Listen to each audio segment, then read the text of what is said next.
Hello दोस्तों, नमस्कार। मैं आनंद पांडे आप सभी लोगों का आपके अपने YouTube channel Radha Krishnan academy में। तो आज जो है हम लोग जो पिछली क्लास में पढ़ रहे थे वो पढ़ रहे थे क्या, हम लोग पढ़ रहे थे कि यूरोपियों का आगमन। यूरोपियों के आगमन में हम लोगों ने पुर्तगालीज को जो है कैसे कैसे यूरोपीय आए और कैसे जो है उन्होंने अपना साम्राज्य स्थापित किया। तो आज हम लोग जो है उसी के आगे उसी क्रम को आगे बढ़ा रहे हैं और उसी क्रम में हम लोग जो है पुर्तगालीज को जो है हमने पूरा पढ़ लिया था कि पुर्तगालीज कैसे आए थे, क्या हुआ था। इसके बाद आज जो है हम लोग क्या पढ़ेंगे, आज हम लोग पढ़ेंगे उसके बाद में आज हम लोग पढ़ेंगे डचों के बारे में। किसके बाद, पुर्तगालीज के बाद में कौन से आए थे, डच आए। यहाँ पे एक कंट्राडिक्शन है आप लोगों के लिए, यहाँ पे एक कंट्राडिक्शन है। कंट्राडिक्शन ये है कि अगर व्यापारिक कोठी के अकॉर्डिंग पूछा जाएगा, इसके अकॉर्डिंग व्यापारिक कोठी के अकॉर्डिंग, तो पहले तो जो है हमारे अंग्रेज आए थे 1600 ईस्वी में। इनका ब्रिटिश ईस्ट इंडिया कंपनी की स्थापना हो गई थी इनके। लेकिन अगर व्यक्ति के तौर पर पूछा जाएगा तो यहाँ पे सबसे पहले उसके बाद में डच आए थे। डच में जो है डच 1596 ईस्वी के आसपास में आ गए थे, जबकि इनके जो पहले व्यक्ति ब्रिटिश के आए थे वो 1608 में जो है कैप्टन विलियम हॉकिंस जो है वो आए थे। तो आप लोगों को ये कंफ्यूजन अगर होगी, अगर आप लोगों को किस तरीके से पूछा जाता है क्वेश्चन, उस पर डिपेंड करता है। अगर व्यापारिक कोठी के अकॉर्डिंग किसकी व्यापारिक कोठी या किसने व्यापार पहले से स्टार्ट किया, तो वो होगा इंग्लैंड, लेकिन या अंग्रेज। लेकिन जो है यहाँ पे उनसे पहले अगर व्यक्ति के आधार पर पूछा जाएगा तो वो हो जाएगा आपका डच। तो डच आए थे उसके बाद। तो चलिए हम लोग जो है डच के बारे में कुछ चीज़ें जान लेते हैं कि जो डच आए थे वो क्या कर रहे थे और कैसे कैसे उन्होंने जो है अपना स्टार्ट किया। तो डच जो आए थे, एक तो भारत में अधिकतर जितने भी यूरोपीय देश आए थे वो लोग दरअसल मसालों के लिए, व्यापार के लिए आते थे। लेकिन डच क्या था, डच ने अपने मसालों की जो व्यापार थी, मसाला जो है ये लोग जो है डच वाले जो मसाला लेते थे ये इंडोनेशिया से लेते थे। कहाँ से लेते थे, इंडोनेशिया से लेते थे। ये जो है मसाला जो है कहाँ से लेते थे, इंडोनेशिया से लेते थे, जो है इंडोनेशिया, ठीक। और इंडोनेशिया को ही जो है ये लोग मसालों का द्वीप क्या कहते हैं, इंडोनेशिया को ही क्या कहा जाता है, मसालों का द्वीप, मसालों का द्वीप, इंडोनेशिया को ही, ठीक। इंडोनेशिया को ही मसालों का द्वीप कहा जाता है। इससे पहले और डच के बारे में हम क्या जान लेते हैं। डच जो है सबसे पहले आए थे 1596 में। 1596 में कौन आया था, डेहस्तमान आया था। डेहस्तमान 1596 ईस्वी में डेहस्तमान आया था और डेहस्तमान जो है वो आया था। और इसके साथ ही साथ जो है डचों ने 17 लोगों का एक सदस्यीय टीम बनाया था। 17 व्यक्तियों की एक टीम बनाई थी, 17 सदस्यीय एक टीम बनाई थी अपने व्यापार को चलाने के लिए। 17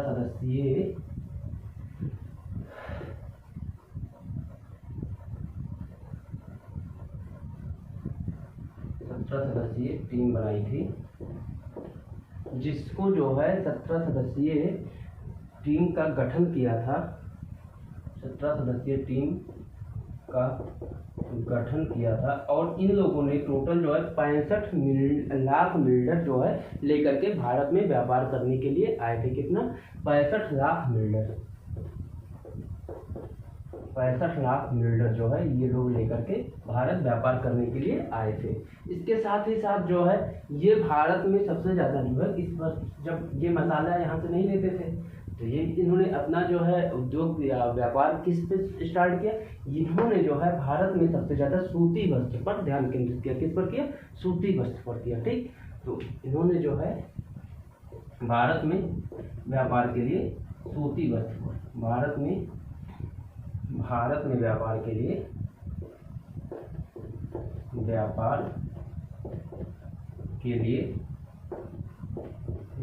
के लिए सूती वस्त्र पर ध्यान केंद्रित किया। किस पर केंद्रित किया, सूती वस्त्र पर, सूती वस्त्र। क्योंकि यहाँ पे जो है सूती वस्त्र ज़्यादा होते थे, कॉटन की चीज़ें जो है ज़्यादा मिलती थी और सस्ती मिलती थी। सूती वस्त्र पर ध्यान केंद्रित किया।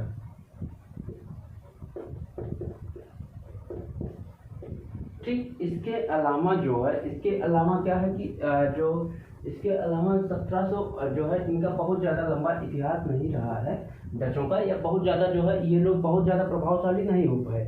1795 ईस्वी में, सॉरी माफ़ कीजिएगा, 1759 ईस्वी में जो है तब 1759 ईस्वी में वेदरा के युद्ध में जो है 1759 ईस्वी में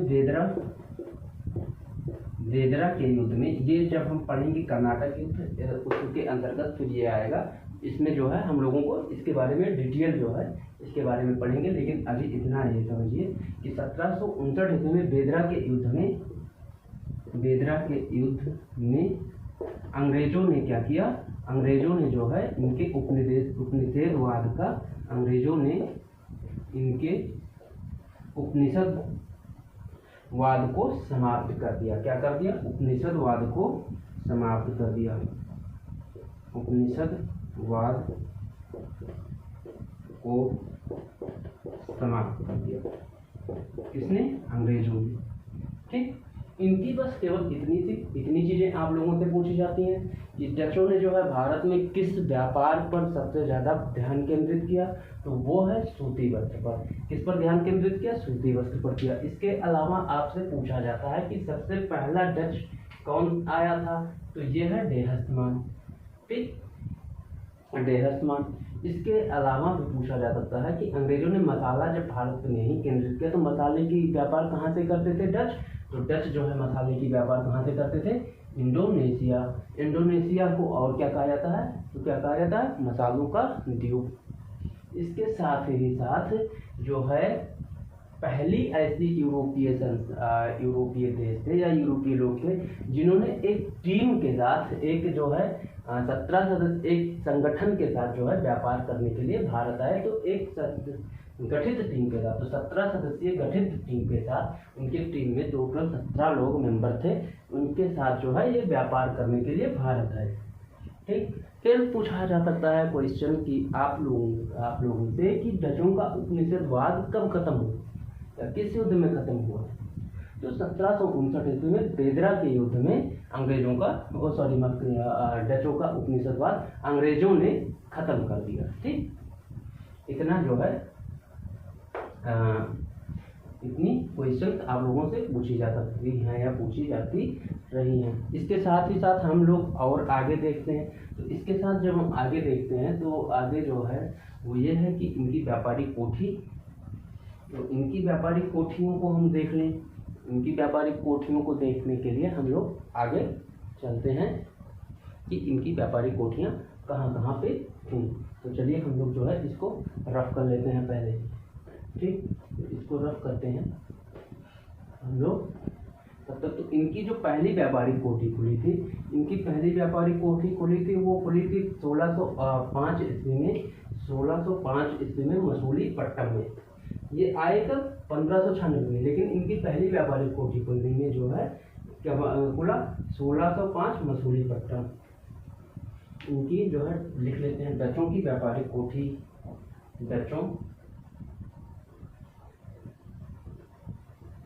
डचों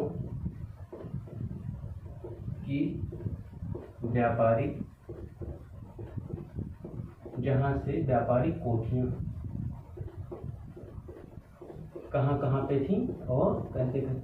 तो सबसे पहली जो इनकी व्यापारिक कोठी खुली थी वो कहाँ खुली थी? 1605 ईस्वी में मसूलीपट्टनम में। कहाँ खुली थी? 1605 में कहाँ खुली थी? मसूलीपट्टनम में। मसूलीपट्टनम। इसके अलावा इनकी दूसरी व्यापारिक कोठी कहाँ खुली थी? पुलिकट में खुली थी। दूसरी व्यापारिक कोठी पुलिकट। तीसरी कहाँ थी? तीसरी थी इनकी सूरत में थी। कहाँ पे थी? सूरत। चौथी कहाँ पे थी? विमलीपट्टनम। कहाँ पे थी? विमलीपट्टम, विमलीपट्टम। इसके बाद जो इनकी लास्ट व्यापारिक कोठी थी वो 1653 ईस्वी, कब 1653 ईस्वी में जो है चिनसुरा में खुली थी, चिनसुरा। ठीक, इतनी चीजें इनके बारे में, इतनी इनकी व्यापारिक कोठियां थी।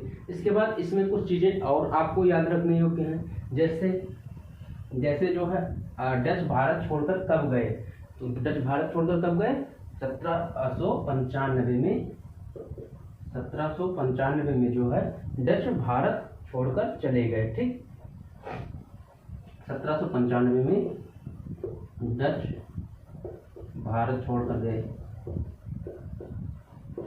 इसके बाद आपसे पूछा जाता है और इसके अलावा जो है छोड़कर गए,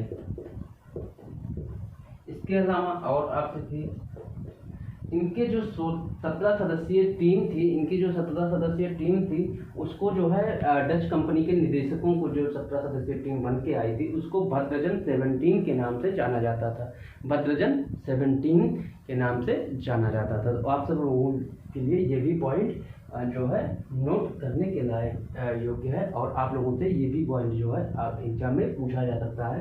तो आप लोग नोट कर लीजिए कि डच कंपनी के निदेशकों को, नोट कर लीजिए कि आप लोग कि डच कंपनी के निदेशकों को, डच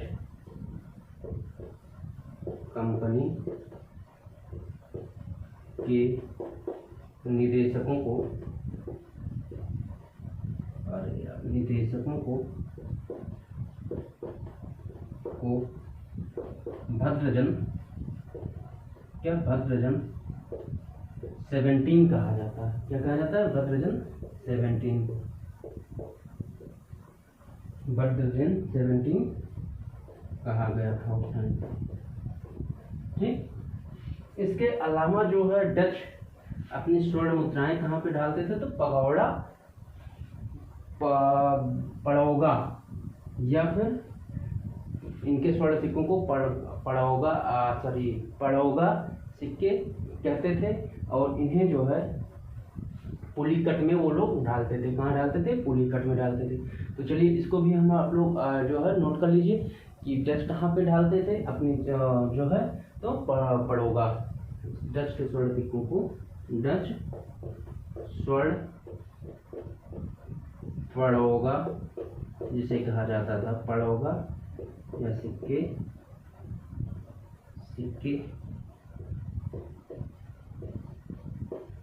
सिक्के जो है वो कहाँ पे डालते थे, पुलिकट में डालते थे, पुलिकट में डालते थे, पुलिकट में डालते थे। ठीक, डच जो है जहाँ से सूती वस्त्र का जहाँ से व्यापार करते थे वो भड़ौज बंदरगाह से करते थे। किस बंदरगाह से, भड़ौज बंदरगाह से करते थे। तो डच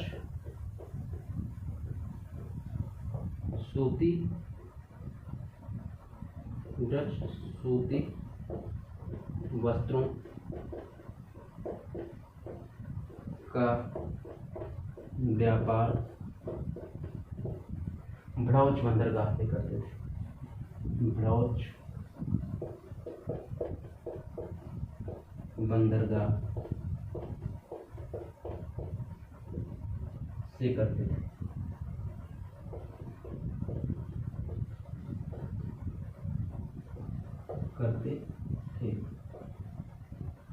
डच नील का जो है निर्यात कहाँ से करते थे, ये मसूलीपट्टम, सूरत और सूरत से करते थे। कहाँ से करते थे, मसूलीपट्टम और सूरत से करते थे। डच, यहाँ पे नोट कर लेते हैं इन पॉइंटों को, जो 2 पॉइंट और बची है इसके बारे में पूछा जाता है। डच जो है,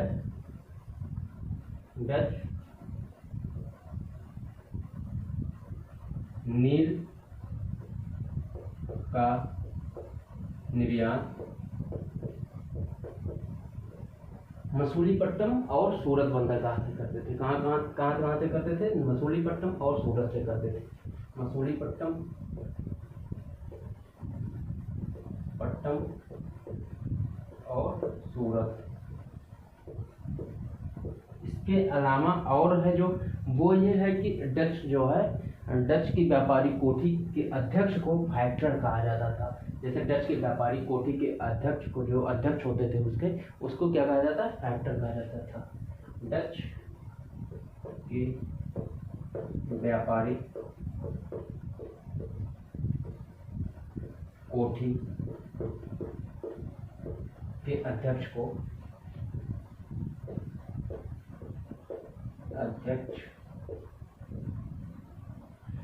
डच के व्यापारी कोठी के अध्यक्ष को फैक्टर कहा जाता था। फैक्टर कहा जाता था।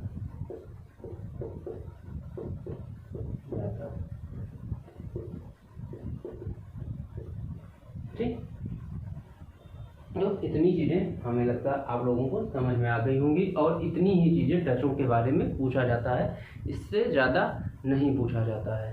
तो इतनी चीज़ें आप लोगों को याद होनी चाहिए डच के बारे में, और डचों के बारे में बस इतना ही पूछा जाता है, जो कि आप लोगों के लिए हर एग्जाम के लिए महत्वपूर्ण है।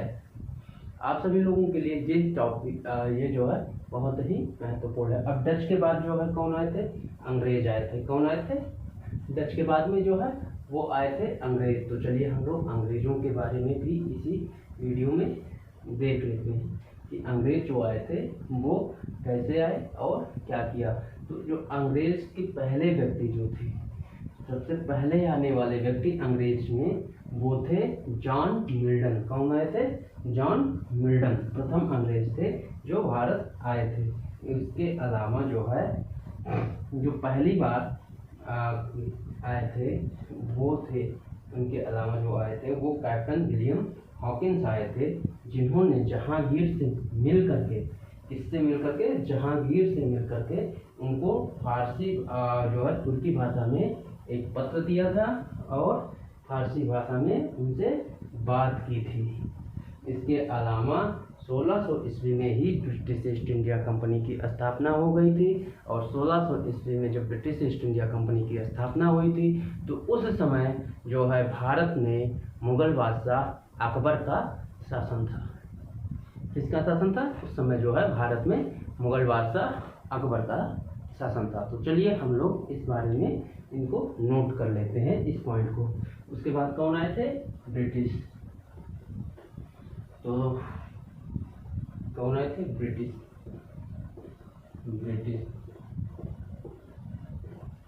ब्रिटिश के बारे में पॉइंट चीजें कुछ हम लोग नोट कर लेते हैं। ठीक, तो चलिए जो पहले ब्रिटिश थे जो आए थे, इनमें ये थे जो है जो 1608 ईस्वी में कैप्टन विलियम हॉकिंस आते हैं। कौन आते हैं, captain William Hawkins. Captain William Hawkins आते हैं, और ये जो है किससे, ये जो है जाते हैं, और ये जाते हैं दरअसल इनके लिए क्या नाम, उस टाइम पे अकबर के पास अकबर से मिलने जाते हैं, क्योंकि इनको लेकिन तब तक अकबर जो है सम्राट नहीं होते हैं। उस टाइम पे जब ये मुगल दरबार में पहुंचते हैं तो जहांगीर पत्र जो होता है वो अकबर के लिए लिखा हुआ होता है। ठीक, तो ये क्या करते हैं, कैप्टन विलियम हॉकिंस ये जो है फारसी भाषा में जहांगीर से बात करते हैं। किससे, फारसी भाषा में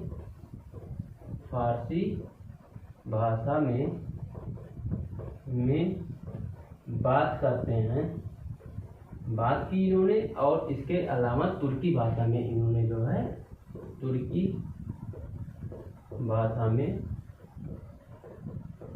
पत्र दिया। तुर्की भाषा में पत्र दिया।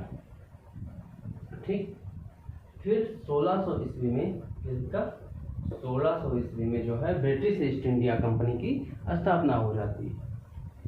कब होती है, 1600 ईस्वी में ब्रिटिश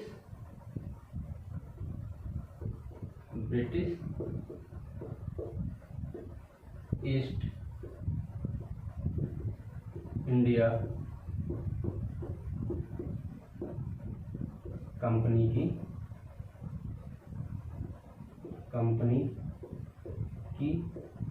स्थापना,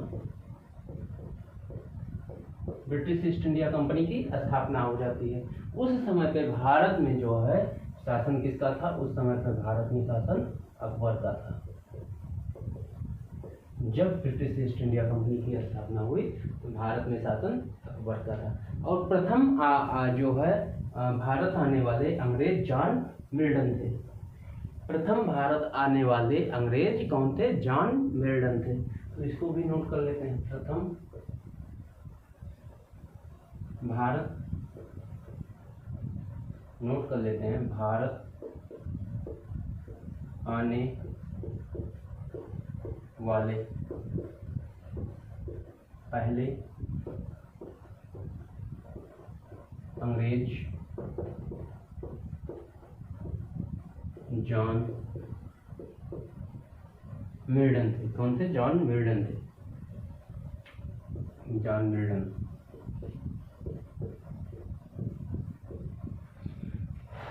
पहले आने वाले भारत जॉन मिल्टन थे। ठीक, इसके साथ साथ जब जो 1608 ईस्वी में क्या हुआ?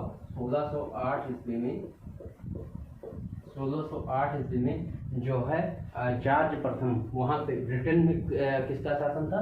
जो है कौन राजा थे वहाँ पे? जॉर्ज जो है प्रथम या जॉर्ज फर्स्ट जो है 1608 ईस्वी में जॉर्ज प्रथम के राजदूत, इनके जो है राजदूत थे कौन?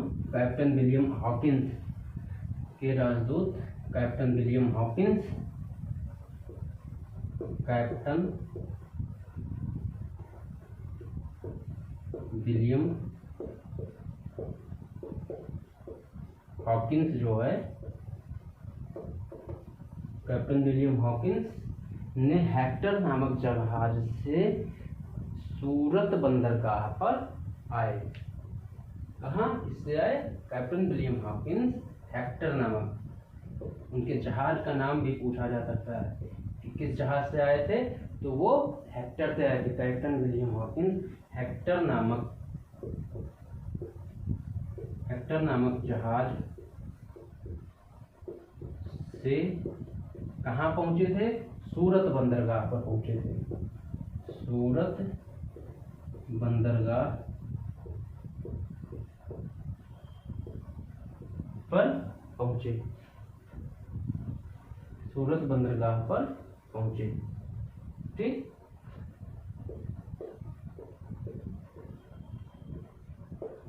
उसके बाद जो है ये जहांगीर से मिलने कहाँ गए थे? उसके बाद ये जो है जहांगीर से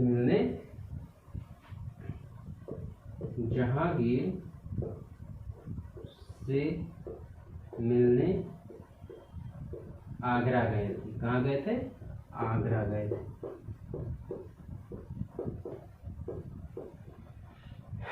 ठीक, आगरा गए।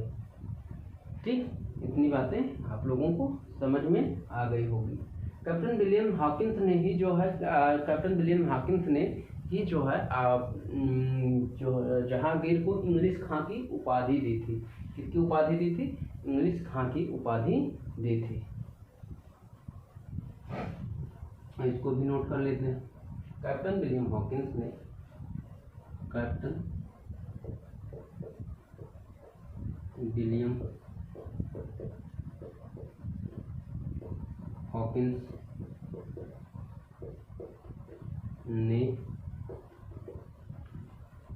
जहांगीर को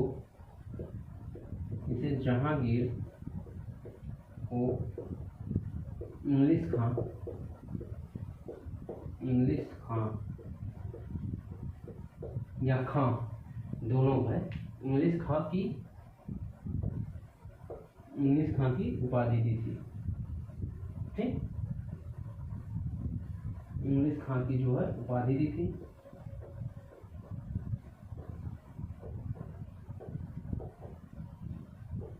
इसके साथ ही साथ जो है सूरत में व्यापारिक कोठी और जो है इसके साथ तो क्या हुआ, जहांगीर ने जो है इनको सूरत में व्यापारिक कोठी खोलने की अनुमति दी। किसने? जहांगीर ने सूरत में, कहाँ पे? सूरत में व्यापारिक कोठी खोलने की अनुमति दे दी। सूरत में किसने दी थी? जहांगीर ने सूरत में व्यापारिक कोठी, जिससे खुश होकर के जो है जहांगीर ने सूरत में व्यापारिक कोठी खोलने की अनुमति दी। ठीक, और यही सूरत में जो है इन्होंने जो व्यापारिक कोठी खोलने की अनुमति दी, यही अंग्रेजों की पहली व्यापारिक कोठी थी। क्या थी? अंग्रेजों की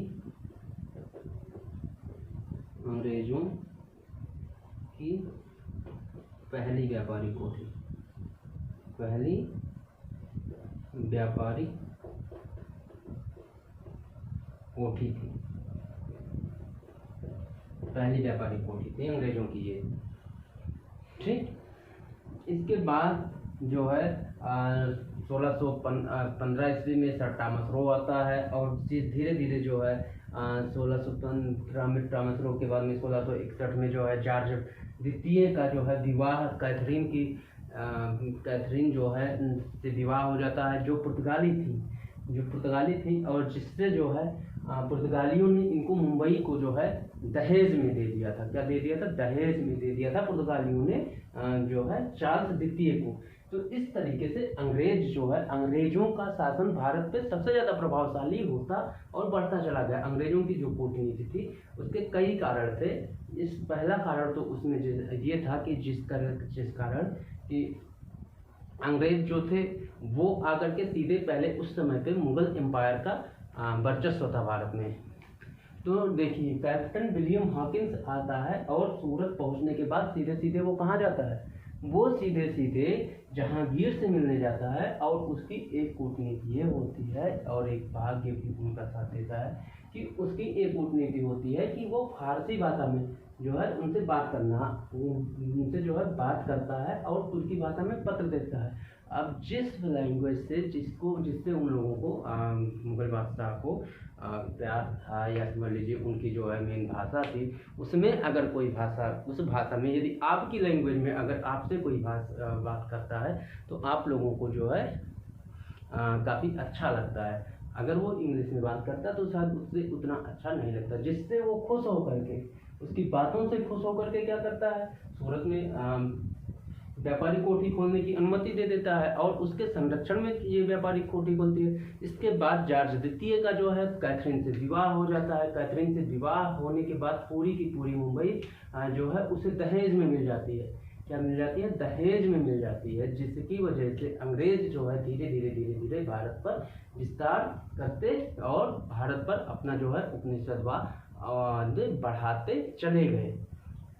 तो आगे की कक्षा में जो है हम लोग देखेंगे कि जो अंग्रेज थे वो किस प्रकार से अपना साम्राज्य जो है ब्रिटिश ईस्ट इंडिया कंपनी कैसे जो है अपने साम्राज्य को आगे बढ़ाती है और कैसे फिर ब्रिटिश ईस्ट इंडिया कंपनी, जब हम लोगों का जो एक आंदोलन होता है 1857 ईस्वी में स्वतंत्रता का, इसे प्रथम आंदोलन कहा जाता है, जो है वो जो है प्रथम स्वतंत्रता संग्राम जो है वो कहा जाता है, जिसकी लीडरशिप जो बहादुर शाह जफर मुगल के जो है अंतिम शासक थे, मुगल साम्राज्य के जो है बहादुर शाह जफर अंतिम साम्राज्य थे, जिसकी जो है उन्होंने लीडरशिप की थी। और उसी में ही हमारे जो है झांसी की रानी और तात्या तोपे, नाना साहब, ये सब लोग और भी बहुत छोटे छोटे जगहों से काफ़ी लोग, जैसे अवध के थे, गोरखपुर से थे कुछ, इन सब लोगों ने किस तरीके से प्रथम स्वतंत्रता संग्राम में भाग लिया, इन सब चीज़ों को हम लोग आगे की कक्षा में जानेंगे और देखेंगे कि कैसे कैसे चीज़ें आगे बढ़ी और कैसे कैसे जो है अंग्रेज हमारे देश पर हावी होते चले गए और बाकी की तुलना में हर देश हर जो है और देश की तुलना में या बाकी यहाँ की राजाओं की तुलना में जो है ये लोग अपने साम्राज्य को कैसे कैसे आगे बढ़ाते चले गए, इन सब चीज़ों को हम लोग अगली कक्षाओं में जानेंगे। आप सभी लोग अगली कक्षाओं को देखने के लिए हमारे वीडियो जो है हमारे चैनल को सब्सक्राइब कर लें और नोटिफिकेशन की घंटी जरूर दबा लें, ताकि आगे आने वाली कक्षाएं आपको समय पे जैसे ही हमारी कोई वीडियो अपलोड हो आप सभी को मिल जाए। तब तक के लिए मैं आप सभी लोगों से जो है विदा लेता हूं। धन्यवाद।